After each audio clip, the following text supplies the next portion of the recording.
All right, my name is Josh. I live in Kenmore, Washington. I'm here to talk about what this moment in history means to me. The events that have kind of recently been going on with the protesting, obviously the death of George Floyd, and obviously even the events before that with Ahmaud Arbery and Breonna.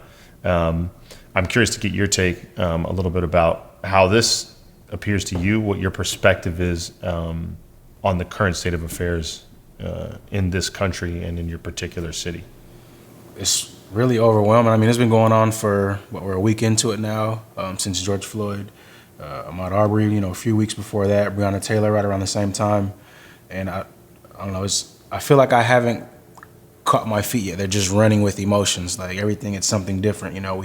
We get a small victory, whether it's, all the officers charged or a setback, whatever it might, that form might be. So just trying to keep my feet underneath me emotionally has been, pretty tough. The fear, the anger, just a list of emotions that are just kind of, just running rampant right now. So just trying to stay in tune with that, because I know it's part of the process. I've probably held on to a lot more anger and fear, and looking at some of these shared experiences that other people have is bringing that to light, and not having an outlet for that has been the most difficult thing. So paying attention to that emotion first and foremost, because at the end of the day, I am a Black man. I have a family to go home to, and so it's my duty to make sure that I get there every single night. So whatever it takes, by any means necessary, taking that path. But emotionally, it's just I couldn't pinpoint one different thing that I feel this or I feel that. It's a ball of emotions, just overwhelming. I can appreciate that this is a rare opportunity in history. The things that are going on right now, my parents, they experience it, to a degree, but as far as right now, I think that we're at a crucial turning point in history just with everything going on.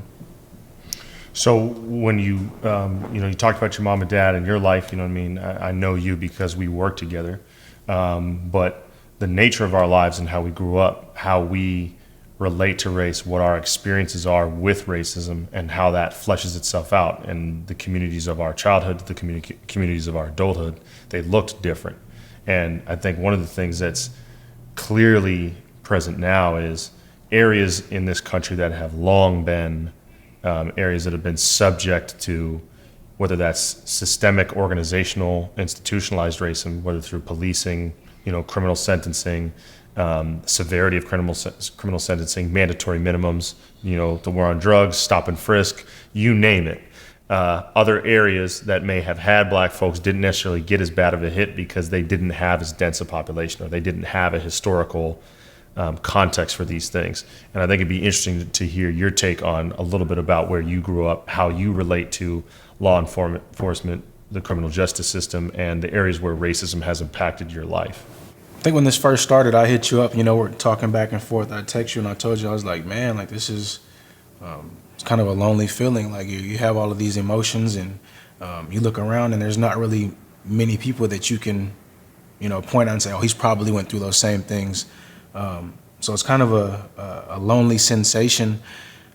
Growing up, we didn't have the best relationship with police, but if it wasn't anywhere near what it is today, we still respected the police. We understood they had a job to do, and some of the run-ins that we had were just considered normal. And like I was saying, you go through these things over certain periods of time for so long, and it becomes normalized.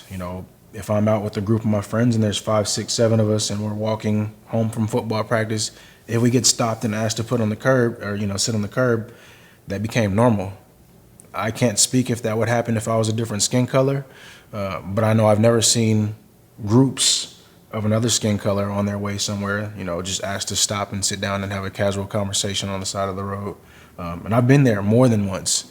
And that didn't tank. Like I said, it was considered normal. So we didn't bear any hard feelings, or we didn't like it. But our perspective at the time was we can't do anything about it. Nothing came of it, and it happens all the time. So, move on and, keep it going. As far as today, it's the same kind of deal where something happens. I might be walking down the street, lady coming the opposite direction, crosses the street, switches her purse, stuff like that, where it might be minuscule and I could be, pinpointing like, I don't know, maybe the shoulder was tired, something like that. It's a possibility. But over the course of my life, that stuff has happened, I guess maybe too regular to be a coincidence. So you start picking up on that stuff and just internalizing it, like it's becoming normal. I don't say anything. Is it worth the energy to, hey man, how you doing? Have a nice day. I'm not here to harm you. That might change her perspective, but is it worth the energy? So it just kind of stores and bundles and bundles. So here we are today, as adults living in different communities. None of my neighbors look like me. And I've just kind of continued that normalcy of, I understand their perception of me and more than likely how they look at me and view me. I've grown comfortable into that role.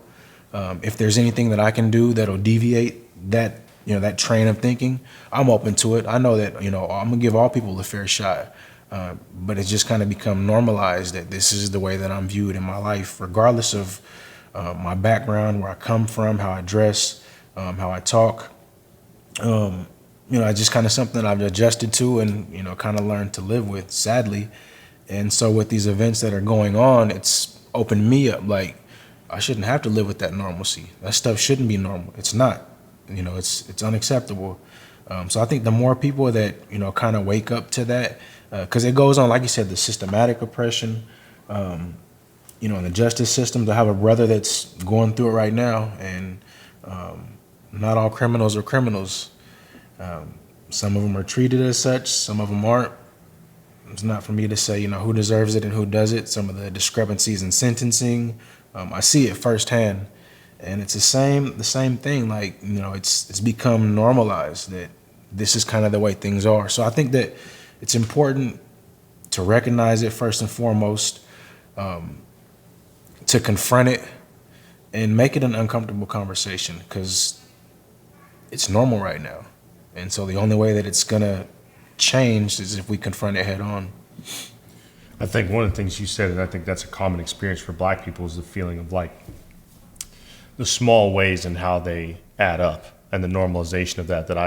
I've felt that too, which is that pressure, that kind of unwritten rule that my job is to go out of the way to make white people feel more comfortable in scenarios where I haven't done anything wrong. I'm not a legitimate threat. I haven't committed a criminal act, spoken aggressively, I haven't done anything. Just my mere presence in their particular spaces has warranted me as a possible threat, and then had to kind of go, what's my job here? Is my job to make everyone feel comfortable, or is my job, and if I confront it and I go like, hey, I gotta be honest, maybe I'm reading it wrong, but it seems like there's some weird intimidation about me being here for this, or is this the right space for me? Are you sure? You know what I mean? And then that creates the whole thing of oh, you're, because it's very easy to deny, because a lot of it might not be visible. You know what I mean? One of the other things too that I think is interesting is I'm mixed, right? And I know that you have a family, right? So you have your wife, right, is white. My mom is, my stepdad, my whole, other side of my family. I have many white friends.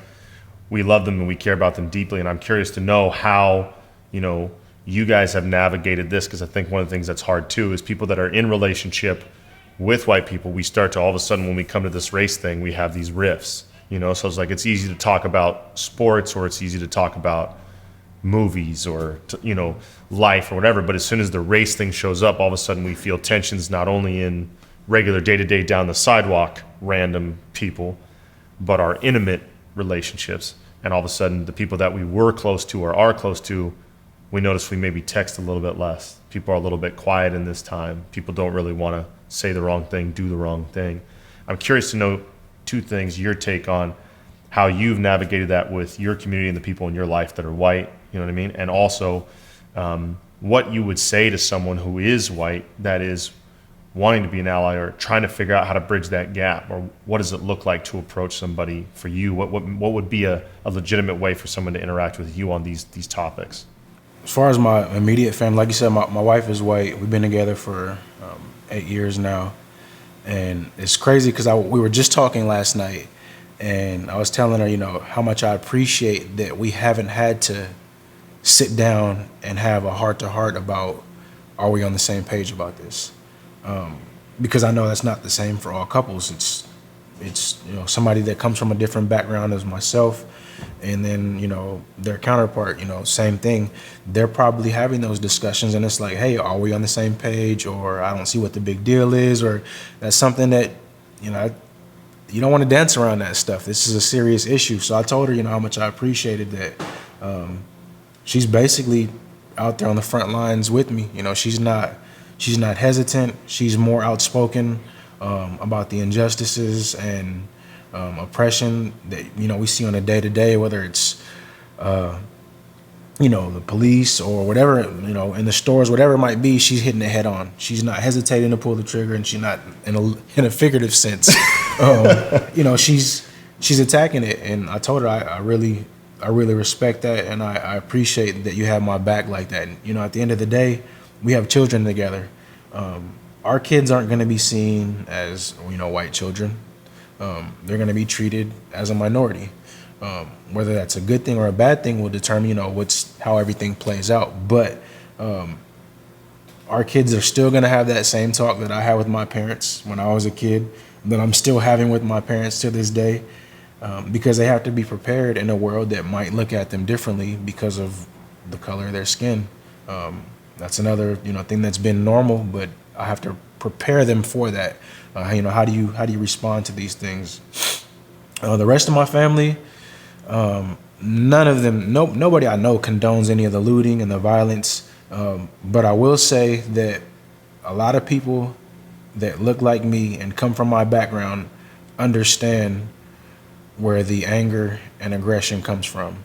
Not condoning it, not consenting it, but some of this built up frustration and anger that that we're seeing, I definitely understand it. That's not how I would choose to act out and how I would choose to release it. That's not my platform, but I'm not going to judge somebody for something that I feel them on where it comes from. I was telling my wife when things first started and we're like, okay, the rioting and the looting and stuff is breaking out. I was like, well, have you ever been, so upset with something that you wanted to break something? Like, just not irrationally, like, I'm so frustrated that I can't get this task done. I just want to, whether it's ripping up this piece of paper, whatever, on a minuscule level. That's kind of what we're seeing today, in a sense, is people are so frustrated and built up in anger that they don't have any other release. People are stuck at home, can't do anything, don't have to worry about reporting to school or work for whatever, masks are normal.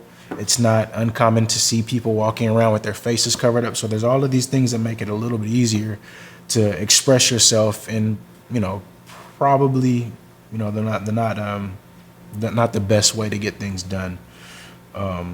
So I understand it. My wife, she understands it now. She's experienced a lot of it firsthand with me, unfortunately. And I think that plays a big role in her being able to step out there and say, hey, like, there is a problem. This isn't right.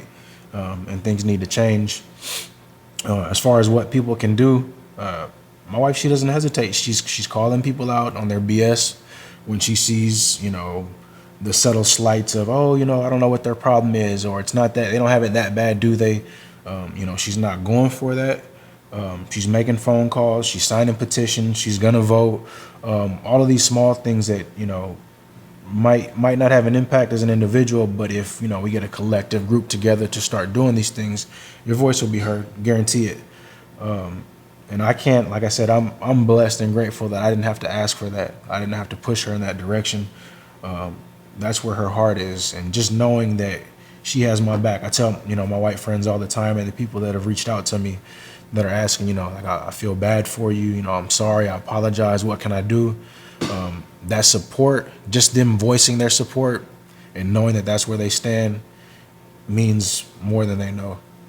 It's I can't even describe it.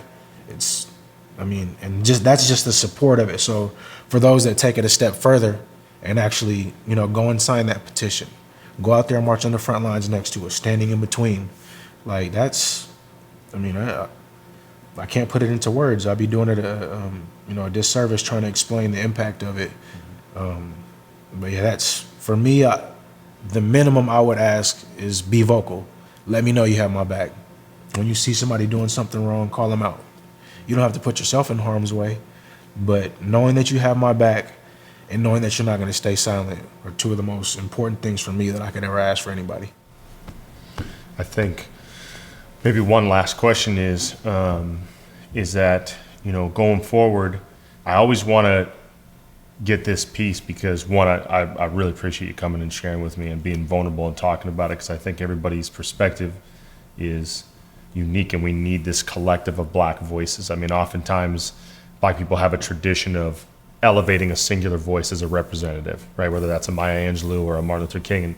And we live in an era now where there are so many people equipped that have the resources and ability to contribute to the more collective, to reveal that, hey, there is such a unique individuality in each of us Black people and each of our unique experiences. And that's what makes the collective, not this kind of hive mind of every Black person has the same experience, has the same thoughts, has the same perspective.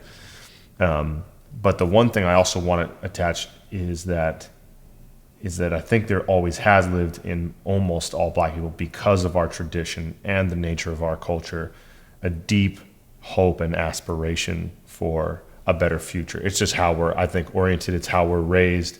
Those of us who grew up in Black churches or with Black grandmothers probably got this notion of hopefulness and overcoming and continuing on and not giving up. And I'm curious to know for you, what is it that you would hope as an individual? Because I think sometimes when people look at like a protesting thing, they can maybe and say they're defensive about it or they have critiques for it or whatever. They're not well oriented to the long-term goal. They're not oriented to the heart of the movement. Until you know the heart of the movement, then sometimes the pieces don't make sense, right? But when you know what the play is, you're like, oh, I can get why there's so much passion. I could get why there's so much energy or why there's so much anger or sadness or whatever it is. And for you, if you had to paint a picture and articulate what you would want this movement, this season in American history to ultimately produce, what would that look like for you? What would that look like? That's a good one. I think the unity is a big part of it. There's a parallel between what we see with the protesters going on and what we see with the police that are, tasked to keep the peace and keep, property and everybody safe. On one hand, you have the protesters that are peacefully protesting, pushing their message, the right way. And then there's a few bad apples in there that try and distort the message, make the collective group's task, muddle it, overshadow it, whatever. And you kind of have the same thing going on with the police. You have good police officers that are there trying to protect people, keeping people safe, and then you have the same bad apples. Now, what the problem is, you've seen the videos out there where the protesters are guarding police or literally throwing some of the other protesters that have turned violent into the arms of the police. Like, we're not going for it. That's not what we're about. You take them, deal with it. When we start seeing that same thing from the police, that's when the change is going to happen. And that's the most important thing that I can hope for, because our voices, we can only yell so loud.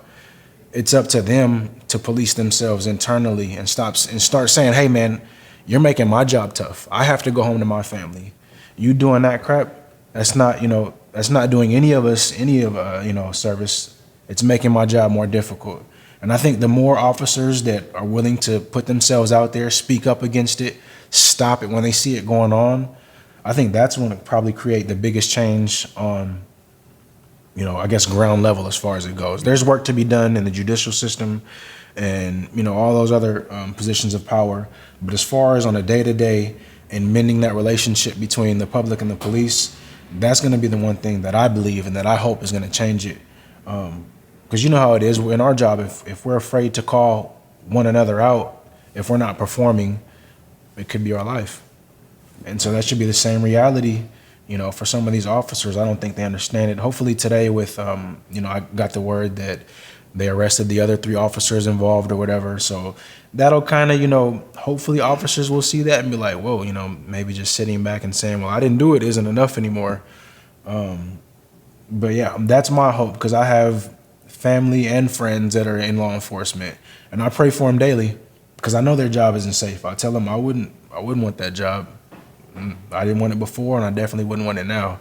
And they have my respect. I pray for them daily because I know that their safety is on the line more than ever. They're basically a target, and so I don't want anybody to get hurt. At the same time, I'm hurting inside, and I'm ready for it, to take a turn for the better. Held it inside for so long, I'm ready for that change to be made. That's my biggest hope, is just that we can, stop some of this unnecessary violence on both sides, stand up for one another, call out the wrongdoing.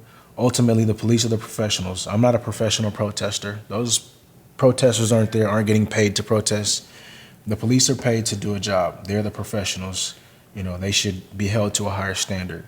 On kind of a lighter note, I don't know if you saw what Chris Rock was saying about, some professions, you can't have bad apples. Like, you have to be good at your job. There's like, some businesses, some industries where they can only be good apples. Like pilots. You can't have a pilot that's, he's so-so. Sometimes he'll clip a building or something like that. You can't have They all have to be good. They all have to be good. And I agree with that. That was an interesting take, a lighthearted take. Not to make a joke out of a serious matter, but it is kind of funny that when you look at it like that, like it's possible. Yeah.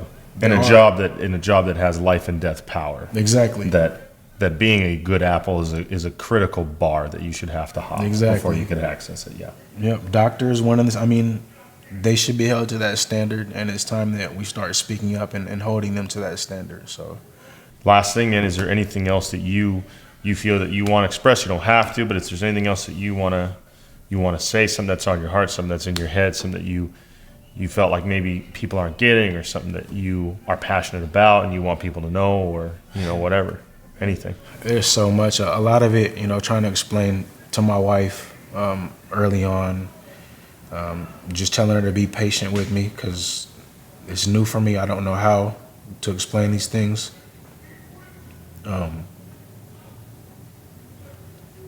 But the pain is real. It's there. And to not have that overlooked or overshadowed is the most important thing that I would want people to understand. It's real. It's there. Thank you, man. Thank you for your time. Appreciate it.